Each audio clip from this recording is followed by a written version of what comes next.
find myself a bit conflicted. I agree with both Mr. Waller and Mr. Shapiro on matters that they've mentioned. I mean, first of all, no matter how much gaslighting we've heard this morning, it's clear to me from the internal communications in the committee's report that GARM's objectives are clearly political, to use its influence among its members to suppress free speech and to financially harm outlets in which the leadership disagrees. I don't see any other reading of those communications that reaches any other conclusion.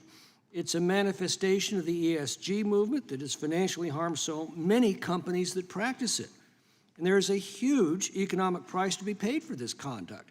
Go woke, go broke is more than just a slogan, it's an economic fact. I mean, ask Disney, ask Budweiser. They pay the companies, I think, in GARM's case, are risking missing huge swaths of the market that they're seeking to reach. They pay a premium for ads in the forums they've deliberately saturated. They miss bargains in the forums that they are, I'll use their word, throttling. And they risk alienating the consumers upon whom they rely for profits. I mean, I was a devoted, lifelong Gillette consumer until they launched their Men Are Pigs campaign in 2017. I haven't bought a Gillette product since. But that's their right as a company to alienate me as a consumer, and it's my right as a consumer to be alienated. Now, if I were a stockholder in GARM's member companies, I would be absolutely livid. I'd either be raising hell at stockholder meetings or withdrawing my investments or both. If I were a manager in any of these companies, I'd be livid also, and I'd be canceling my membership in GARM with a strong letter to follow. But here's the fine point of the matter. That's a beef between the company's stockholders and their management. It's a beef between GARM's member companies and GARM.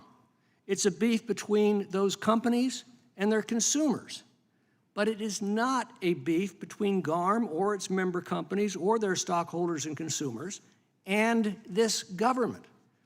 People have a right to their opinions and to express those opinions in any peaceful manner that they choose.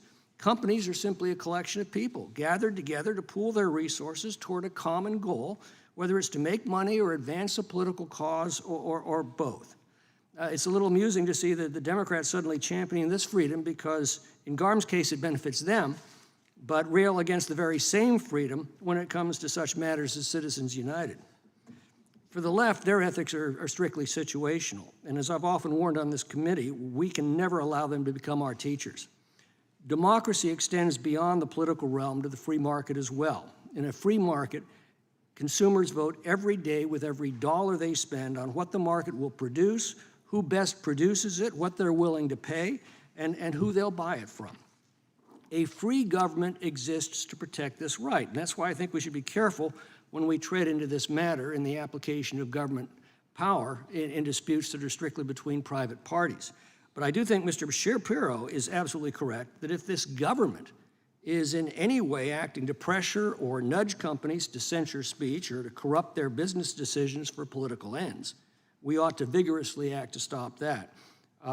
But if they're just doing that to themselves, that's their right to make stupid decisions, and government also exists to protect that right. Mr. Shapiro, I'll give you the last word. I mean, I agree with much of what you're saying. I think that the big concern for the Daily Wire and companies like ours is the nexus between government action and groups like GARM. And it appears clear to us that a well-meaning organization that simply wanted to appeal to the broadest possible audience would not be making political decisions about which outlets are too right or which outlets are too left. I'm perfectly fine with advertisers advertising on Pod Save America or on MSNBC. The problem that we have is an informal structure by which members of government, including this White House, have pressured social media companies in order to restrict their content. And everyone can see that. There's a lot of, will no one rid me of this meddlesome priest going on from members of the government who then seem to be shocked when there's pushback from the right on exactly the same sort of matter.